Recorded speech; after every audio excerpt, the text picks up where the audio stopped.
오늘은 우리 주님의 날입니다. 주일입니다. 하나님이 이 날을 거룩하게 하시고 복을 주신다고 약속하셨습니다. 출애굽기 20장 11절의 하반절에 그러므로 나 여호와가 안식일을 복되게 하여 그날을 거룩하게 하였느니라. 아멘. 지금 각자 계신 그곳에서 마음과 시간을 구별하여 예배드리는 여러분 모두를 하나님 아버지께서 기뻐하시고 또 복을 쏟아 부어 주시는 줄로 믿습니다. 지금은 우리나라뿐만 아니라 이제는 유럽과 미주 지역에까지 전 세계로 코로나 바이러스가 퍼졌습니다. 마스크를 안 쓰던 서구 사람들도 이제는 조금씩 착용하기 시작하였습니다. 당분간은 이 코로나가 계속해서 확산이 될 것 같습니다. 세계 모든 사람들이 혹시 코로나 바이러스가 자기에게 또 가족에게 찾아오면 어떡할까 불안해하고 있습니다. 어떻게 하든지 바이러스가 오지 못하도록 차단하기 위해 노력하고 있습니다. 저와 여러분에게도 이 코로나 바이러스는 확실히 차단되시기를 바라고 안전하고 건강하시기를 축복합니다. 그런데 하나님은요, 우리를 찾아오시는 분이십니다. 오늘 말씀의 제목처럼 찾아오시는 하나님이신 것입니다. 바이러스가 찾아오는 것은 절대 사절이지만 하나님이 찾아오시는 것은 쌍수로 환영하시기를 바랍니다. 자, 오늘 말씀에서 주인공으로 등장하는 사람은 야곱입니다. 야곱은 쌍둥이였고요. 어머니 뱃속에서부터 서로 싸웠습니다. 그러나 출산할 때 형 에서가 먼저 태어났고 동생이 된 야곱은 형의 발꿈치를 잡고 따라 나왔다라고 되어 있습니다. 간발의 차이였지만 어쨌든 동생이 됐기 때문에 첫째만이 누릴 수 있는 장자의 축복, 장자의 고난에는 해당 사항이 없게 됐습니다.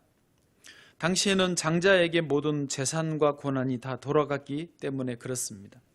그런데 기질적으로 은근하고 끈질기고 또 꿈과 야망이 있었던 야곱이 어떻게든지 형의 장자권을 가져올 기회를 호시탐탐 노렸습니다. 포기하지 않았습니다.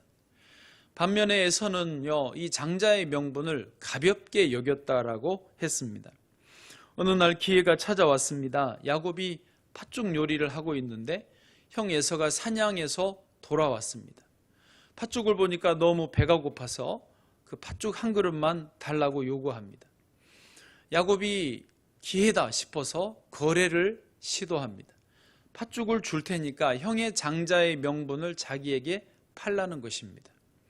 형에서는 내가 지금 배가 고파서 죽게 생겼는데 그 장자의 명분이 무슨 소용이 있느냐 말합니다. 그래서 야곱의 요구대로 장자의 명분을 넘긴다, 야곱에게 넘긴다는 맹세를 하고 맙니다. 에서는 팥죽을 먹고는 일어나서 가버렸습니다.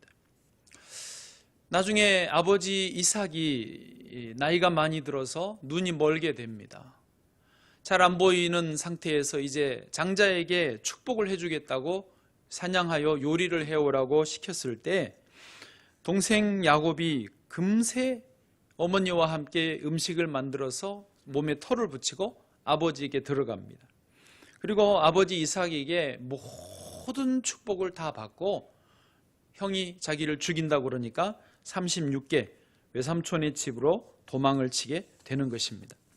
자, 오늘 본문은요, 그렇게 그 상황에서 갑자기 아버지 어머니를 떠나고 고향 친척을 떠나서 도망자 신세가 된 그 야곱이 홀로 낯선 곳에서 노숙을 하다가 자다가 꿈에 하나님을 만나는 장면이 오늘 본문인 것입니다. 코로나 바이러스 때문에 모두가 힘들게 지내고 있는 이때에 찾아오시는 하나님, 그 주님을 만나고 위로와 소망을 얻게 되기를 축복합니다. 오늘 말씀의 첫 번째인데요, 하나님은 우리가 사모할 때 찾아오십니다. 하나님은 언제 우리를 찾아오신다고요? 하나님은요, 사실 우리가 외로울 때 오시고요, 고난 중에 있을 때 오시고요, 힘들고 지쳐 있을 때 우리를 찾아오십니다. 그런데 좀 더 성경을 정확하게 살펴보면 우리가 외로움과 고난 속에 있다고 무조건 오시는 것은 아니더라는 것이죠. 우리가 그 어려운 속에서 하나님을 사모할 때, 하나님을 찾고 구할 때 우리를 찾아오신다는 말씀입니다. 그 차이를 이해하셨죠? 예수님 말씀처럼 구하라 얻을 것이요, 찾으라 찾을 것이요, 문을 두드리라 그리하면 너희에게 열릴 것이니라. 구하고 찾고 사모하는 그 사람에게 하나님은 찾아오신다는 것입니다. 오늘도 하나님이 야곱을 찾아오신 이유가요, 본문에는 명확히 기록되어 있지 않지만 그 앞뒤를 보면 야곱은요, 하나님을 사모했습니다. 앞에 설명드린 대로 야곱은요, 장자의 복 받기를 사모했고요, 그 장자의 복을 주시는 분은 사람이 아니라 하나님이신 것을 알고 있었습니다. 그래서 야곱의 기도 제목은 하나님이 자기에게 복 주기를 원했습니다. 야곱이 이해했어요. 보니까 할아버지 아브라함의 하나님, 또 그 아들이신 자기 아버지 이삭의 하나님이 그렇게 쭉 장자에게 복을 주신 것을 야곱이 봤어요. 근데 자기는 둘째잖아요. 자기가 장자의 복을 받기 원했던 것이죠. 그런 하나님을 사모했던 것이죠. 천국은요, 침노하는 자의 것입니다. 하나님은요, 우리가 사모할 때 찾아오십니다. 꿈에 야곱이 보았던 첫 번째 장면입니다. 하나님이 찾아오셔서 만났는데 땅에서 하늘 끝까지 사닥다리가 놓여 있었습니다. 그리고 하나님의 천사들이 그 사닥다리에 오르락 내리락 하는 것을 보았습니다. 두 번째 장면은요, 눈을 들어서 저 꼭대기까지 보니까 하나님이 그 위에 서 계시는 거예요. 그리고 뭐라고 말씀하시느냐면 오늘 본문보다 앞에 있는데요, 13절에 이렇게 되어 있습니다. 또 본즉 여호와께서 그 위에 서서 이르시되 나는 여호와니 너의 조부 아브라함의 하나님이요 이삭의 하나님이라. 내가 누워있는 땅을 내가 너와 내 자손에게 주리니. 아멘. 할렐루야. 여러분 이해되셨습니까? 야곱이 그렇게 사모하던 하나님, 야곱이 할아버지의 하나님이고 아버지의 하나님이시듯이 그 장자의 고난에 이어받아서 자기가 에서 대신에 그 야곱의 하나님으로 불리우기를 원하는 그 자리에 지금 하나님이 나타나 주신 거예요. 그리고 아브라함의 하나님, 이삭의 하나님이라고 하면서 자기 계시로 이제 야곱에게 나타나 주신 거예요. 야곱은요, 감동하지 않을 수 없습니다. 이게 얼마나 대단한 순간이고 장면인지를 야곱은 지금 알고 있는 것입니다.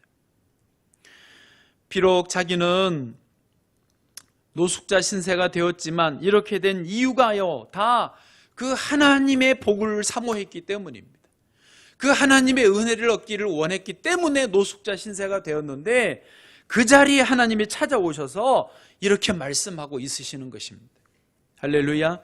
그리고 14절에 이어서 하나님이요 약속하셔요. 너의 자손이 땅의 티끌같이 되어 너가 서쪽과 동쪽과 북쪽과 남쪽으로 퍼져 나갈지며 땅의 모든 족속이 너와 내 자손으로 말미암아 복을 받으리라. 아멘. 이제 그 장자 족장의 계보로 이어오는 복을 야곱에게 주시겠다는 거예요. 그리고 야곱의 후손이 그 복을 이어받을 것을 하나님은 약속하고 있으신 것입니다. 하나님은요, 사모하는 자에게 찾아오시는 것입니다. 찬송가 주님 찾아오셨네 모시어 드리세 가시관을 쓰셨네 모시어 드리세 우리 죄를 속하려 십자가를 지셨네 받은 고난 크셔라 모시어 드리세. 아멘. 우리 죄 씻기를 원하는 자에게 십자가의 주님이 오십니다. 우리의 은혜 입기를 원하는 심령에게 은혜 주시는 주님이 찾아오시는 것입니다. 모셔드리시기를 바랍니다. 요한계시록 3장 20절에서도 우리 잘 아는 대로 볼지어다 내가 문 밖에 서서 두드리노니 누구든지 내 음성을 듣고 문을 열면 내가 그에게로 들어가 그와 더불어 먹고 그는 나와 더불어 먹으리라. 아멘. 이것이 주님의 말씀이신 것입니다. 여러분, 지금 이때 힘드십니까? 힘들다만 하지 마시고 주님의 은혜를 사모하십시오. 주님 만나기를 사모하십시오. 사모하는 자에게 주님이 찾아오실 줄로 믿습니다. 특별히 하나님은요, 우리를 만나주시는 자리가 따로 있음을 알려드리기를 원합니다. 잠이 깬 야곱이 깨달았던 게 그건데요, 오늘 본문의 16절 17절입니다. 이렇게 눈으로만 여러분 보시고요. 야곱이 잠이 깨어 이르되 여호와께서 과연 여기 계시거늘 내가 알지 못하였도다. 야곱이 그 장소에 대해서 새롭게 인식을 한 거예요.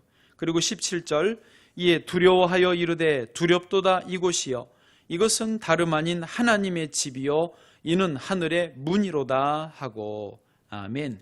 그 장소, 하나님을 만나는, 하나님이 찾아오시는 그 장소를 야곱이 지금 특정하면서 구별하는 것입니다. 여러분, 하나님은요, 예배 처소를 지정하시는 분이십니다. 우리를 만나주시는 예배의 자리를 구별하시는 것입니다. 오해하지는 마십시오. 어떤 특별한 자리에만 하나님이 임하신다 꼭 그렇게 제한하는 것은 아닙니다만은, 보통 우리는 이렇게 예배당을 구별하여서 예배당에서 지속적으로 하나님을 만나왔습니다. 그렇지 않습니까? 그러나 지금은 예배당에 모일 수 없습니다. 그러면 우리는 어디에서 하나님을 만날 수 있습니까? 지금 여러분 집에 계시죠? 집에서요? 예배당에서다, 집에서다, 이렇게 어떤 제한을, 한계를 우리가 둘 수는 없습니다. 그 장소를 지정하시고 원하는 대로 임하시는 분은 하나님이시기 때문에 그렇습니다. 하나님은요, 어디에나 계십니다. 그러나 하나님이 하나님의 거룩하심을, 하나님의 영광스러우심을, 하나님의 이 지혜를 드러내시기 위해서는요, 반드시 구별된 공간과 시간이 필요하다는 것입니다. 우리가 예배당을 구별하여서 주일마다 혹은 새벽마다 여기서 예배를 드릴 때 여기는 하나님을 만나는 장소로 구별되어집니다. 그리고 하나님을 계속 여기서 만나려고 우리가 예배를 드리다 보면 여기가 이제 거룩한 장소가 되어지는 것입니다. 가정에서요, 여러분 예배를 드리시는데 거기서도 지금 하나님을 모시기 위해서 잠시라도 구별하신다면, 자리와 시간을 구별하신다면 거기가 예배 처소가 되어지는 것입니다. 어제 우리 이건훈 장로님이 청소하시고 나서 잠시 이야기하는데 이제야 겨우 집에서 영상으로 예배드리는 것이 익숙해져 간다고 하는 표현을 하셨습니다.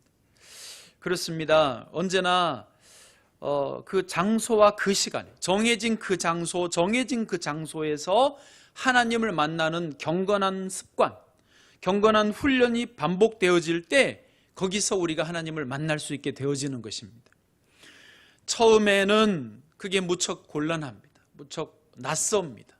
그러나 계속 거기에서 만나다 보면 서로 영적으로 익숙해지면서 주님과 더 깊이, 더 넓게, 더 자연스럽게 만날 수 있게 되어지는 것입니다. 예수님도요, 늘 기도하시던 장소가 있었습니다. 겟세마네 동산이죠. 다른 표현으로 감람산입니다. 누가복음 22장 39절에 그렇게 되어 있습니다. 예수께서 나가사 습관을 따라 감람산에 가심에 제자들도 따라갔더니. 아멘. 저도 그 감람산, 예수님이 기도하시던 그 자리에 가본 적이 있습니다.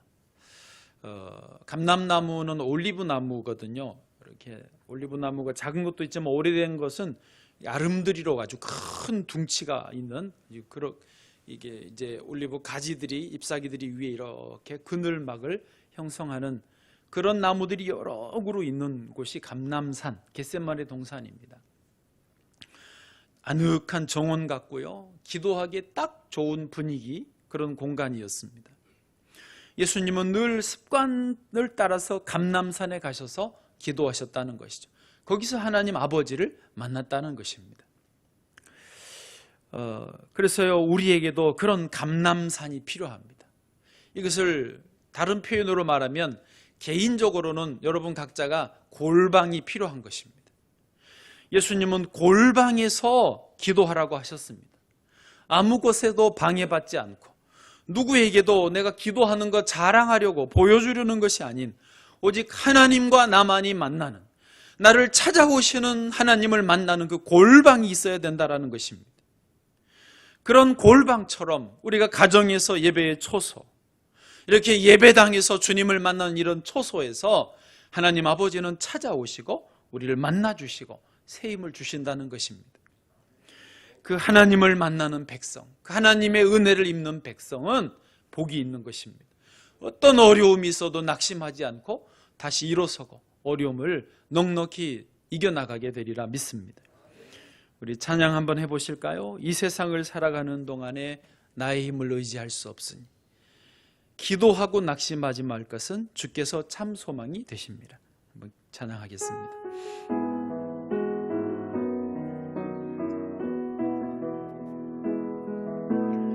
이 세상을 살아가는 동안에 나의 힘을 의지할 수 없으니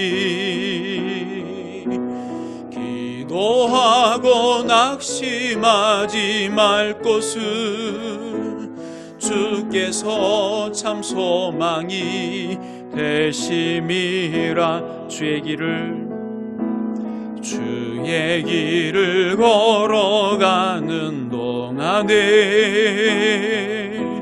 세상의 것 의지할 수 없으니 감사하고 낙심하지 말 것은 주께서 참 기쁨이 되심이라. 하나님의 꿈이 나의 비전이 되고 예수님의 성품이 나의 인격이 되고 성령님의 권능이 나의 능력이 되길 원하고 바라고 기도합니다. 하나님의 꿈이 나의 비전이 되고 예수님의 성품이 나의 인격이 되고 성령님의 권능이 나의 능력이 되길 원하고 바라고 기도합니다. 할렐루야.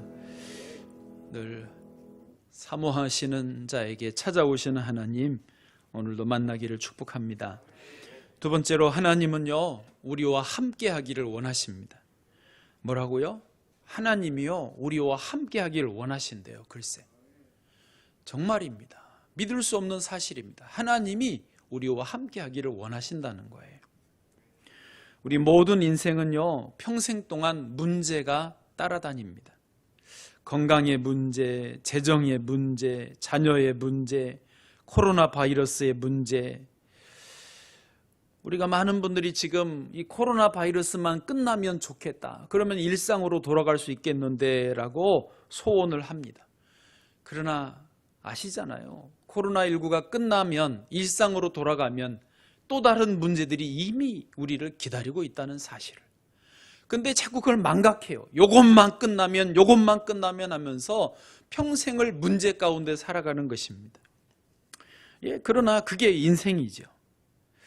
그렇다면 우리 인생이 언제쯤 이런 문제들에서 완전하게 벗어날 수 있을까요? 우리가 언제쯤 아무 문제가 없는 완전한 상태로 도달할 수 있을까요? 인생에게 가장 완전한 상태가 있습니다. 그게 언제인 줄 아십니까?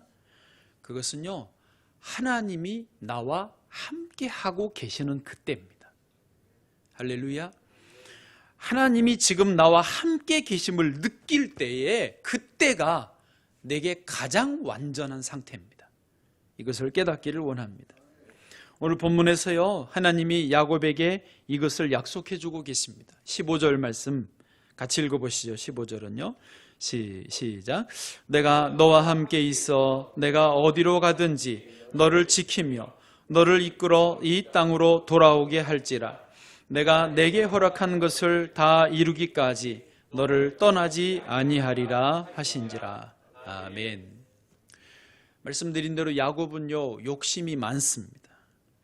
또 거짓에도 속임수에도 능했습니다. 사람 등쳐먹는 거 아무것도 아니었습니다. 인간으로 보면요, 야곱은요 너무 불완전했습니다. 한심하기 그지없었습니다. 그러나 놀라운 것은 완전하신 하나님이 그런 불완전하기 짝이 없는 야곱과 함께 하게 되시자 야곱이 완전한 상태가 되었습니다. 저는 이게 무슨 의미인지 압니다. 제가 25살 때 다니던 교회, 시골 교회 청년부 회장이 됐습니다. 당시 그 청년부의 역사에 25살이 회장된 것은 처음이었습니다. 너무 어린 나이에 됐습니다. 저도 뭘 어떻게 해야 될지 몰랐습니다. 그때가 1991년이었는데요. 1월 3일 날 신년 등반 기도회가 있었습니다.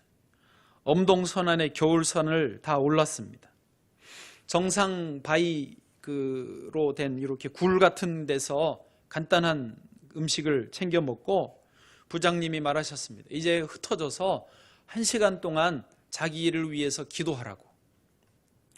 저도 어디 기도할 자리를 찾아갔습니다. 낭떠러지가 보이는 그 낭떠러지 위에 무릎을 꿇고 앉았습니다. 겨울에. 그리고 하나님께 부르짖어 기도했습니다. 하나님, 이 1년 동안 저와 함께 해주십시오. 청년 회장이 됐는데 뭘 어떻게 해야 될지 아무것도 모르겠습니다. 제가 제일 어립니다. 하나님, 올 1년 동안 저와 좀 함께 해주십시오. 저와 함께 해주십시오. 저와 함께 해주십시오. 정말로 하나님이 함께 하지 않으시면 뭘 할 수가 없었던 것 같습니다. 그래서 하나님 올 한 해 제발 저와 함께 해주십시오. 계속 부르짖었습니다. 저쪽에서 부장님도 기도하는 소리가 들리고 다른 청년들 기도 소리도 어렴풋이 들리는 것 같았지만 그게 중요하지 않았습니다. 내 소리가 들리건 말건 하나님 올 한 해 저와 함께 해주십시오. 계속 기도했습니다. 그런데요, 갑자기 그때가 제가 평생 처음 듣는 하나님의 음성이었습니다. 그래, 올해 내가 너와 함께 해줄게. 여러분, 그게 하나님의 음성인지 아닌지 어떻게 아냐고 물으실 수 있습니다. 그러나요, 하나님의 음성을 들어본 분들은 그게 주의 음성인지 내 혼자의 생각인지를 분명히 구별합니다. 이게 내가 혼자 한 말인가 아닌가, 하나님의 음성인가 이렇게 갸웃거려지시면 그거는 자기 생각입니다. 아무 의심 없이 뭔가 밖에서 딱하니 들려온 음성이 들리면 그건 하나님의 음성입니다. 조금도 일말의 의심도 없이 하나님의 음성입니다. 그래, 내가 올 한 해 너와 함께 해줄게. 할렐루야.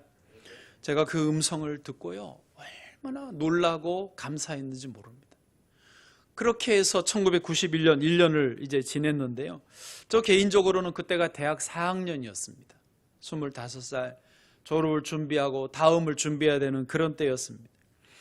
교회와 대학을 다니던 도시가 달랐습니다. 그래도 그 1년 동안요, 제가 하나님이 함께 하신다라는 게 무엇인지를 생생하게 체험을 했습니다.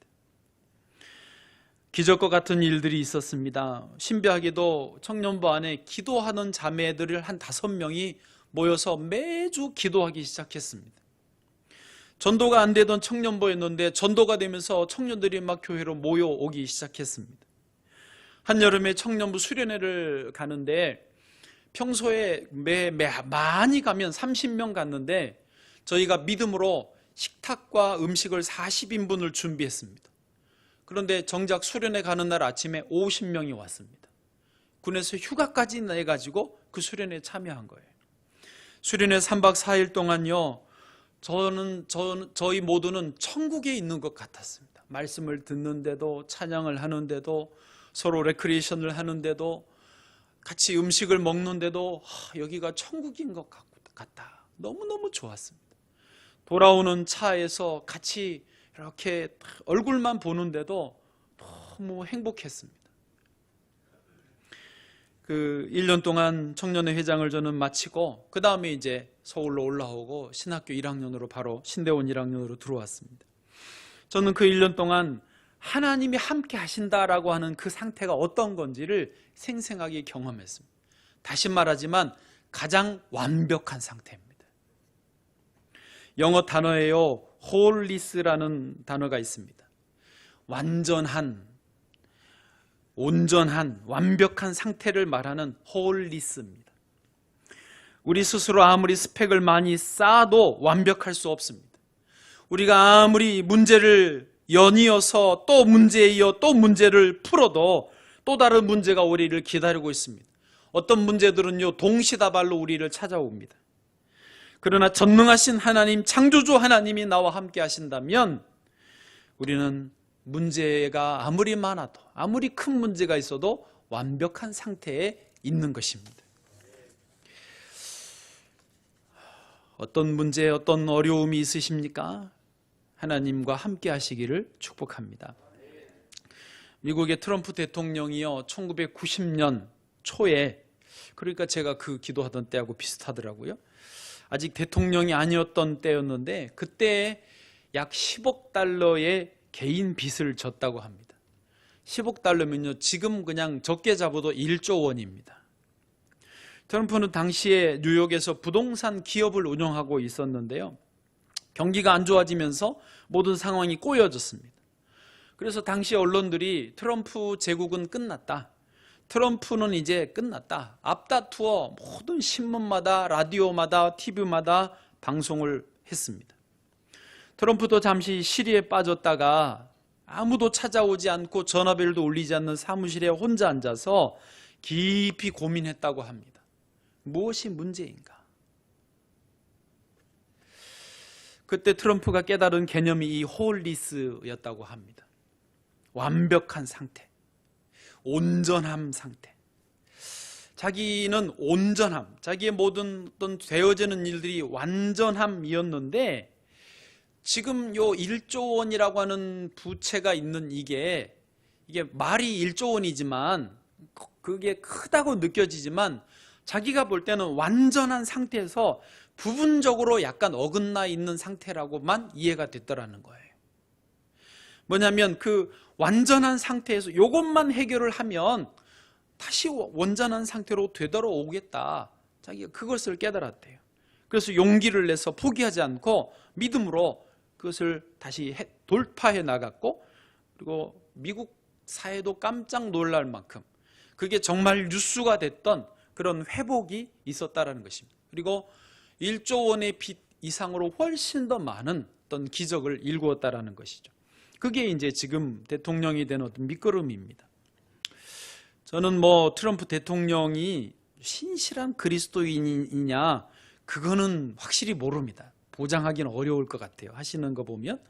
그렇지만 확실한 것은요, 지금 부통령으로 있는 펜스 부통령은요, 굉장히 신실한 그리스도인인 것은 확실합니다. 그리고 트럼프 대통령이요, 올 1월에 미국의 모든 공립학교에서 기도를 그동안 금지했던 법령이 있었거든요. 그것을 바꿔버렸습니다. 누구든지 하나님께 기도할 수 있도록 허용하는 법령을 만들었습니다. 트럼프는 그때 뭐라고 그랬냐면, 21세기 미국이 번영하기 위해서는 미국 생활의 중심으로서 신앙 그리고 가족을 새롭게 해야 한다.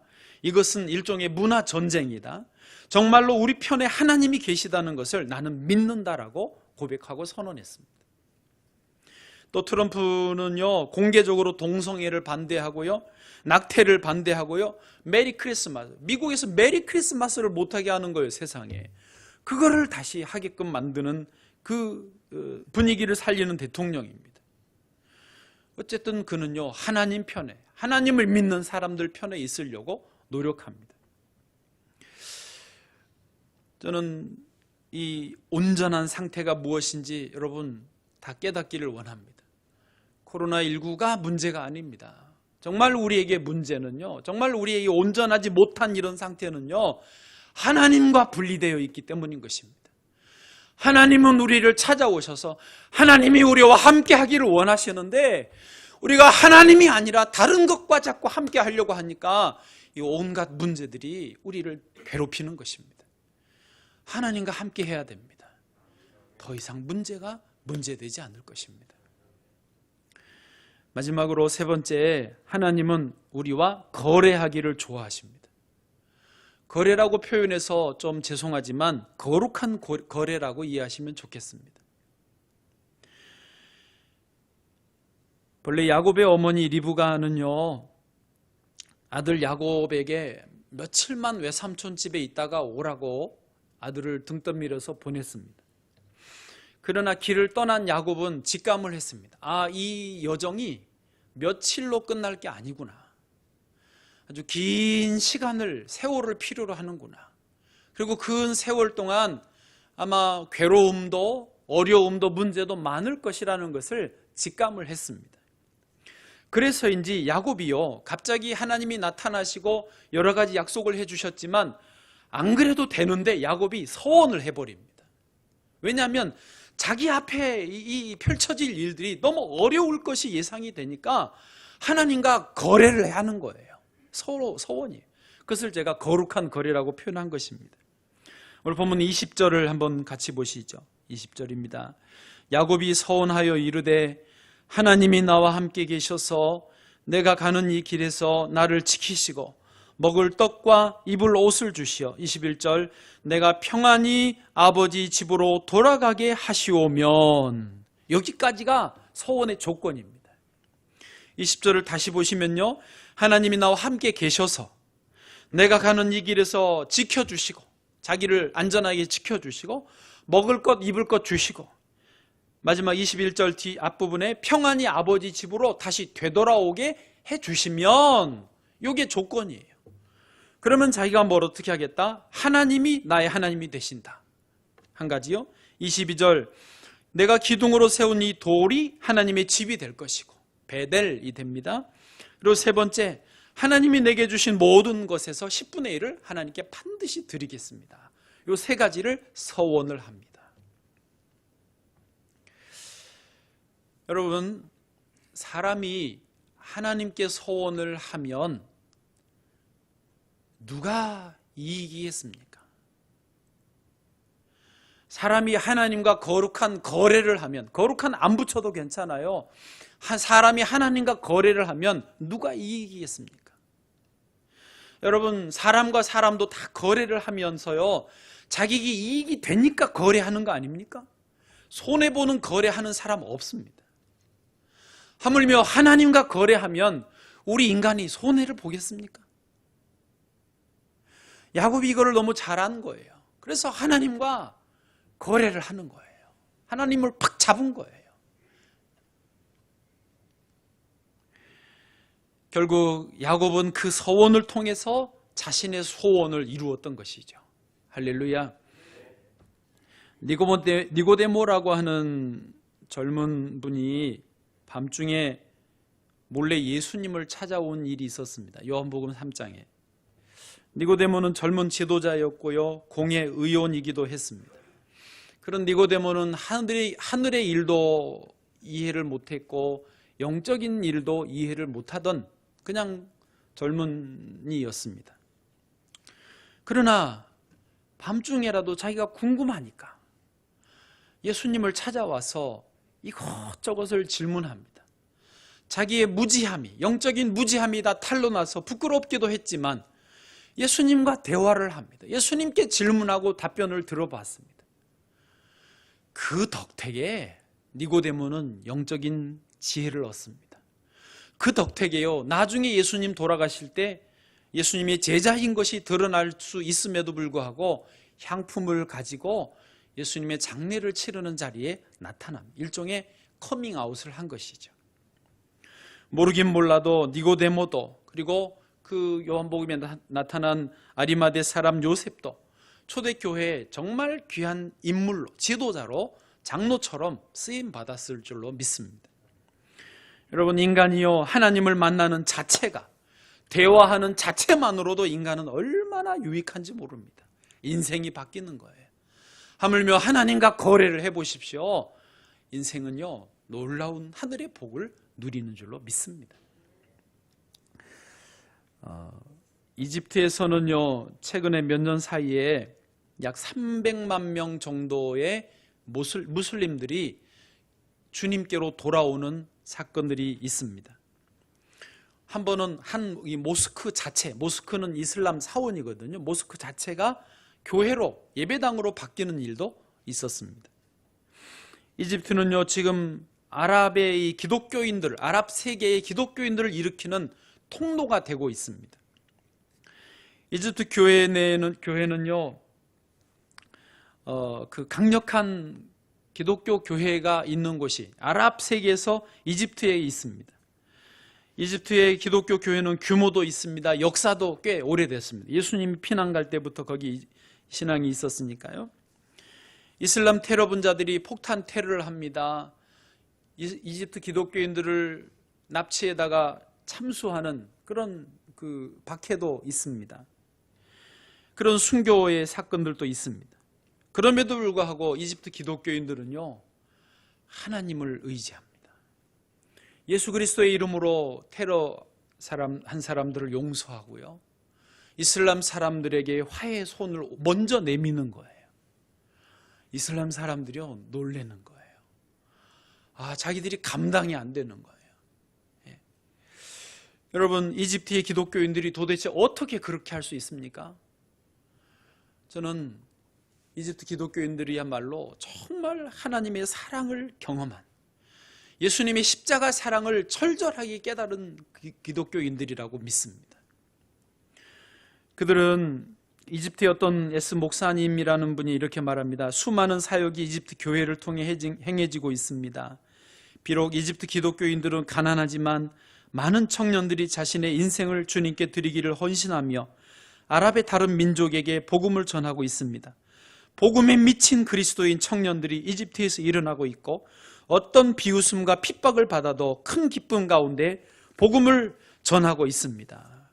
그래서 이집트 리더들은요, 얼마 전 모임에서 앞으로 10년 동안 10만 명의 선교사를 아랍 지역으로 파송하기로 결정을 했다는 것입니다. 할렐루야. 저는 하나님이 이집트에 복을 주시리라 믿습니다.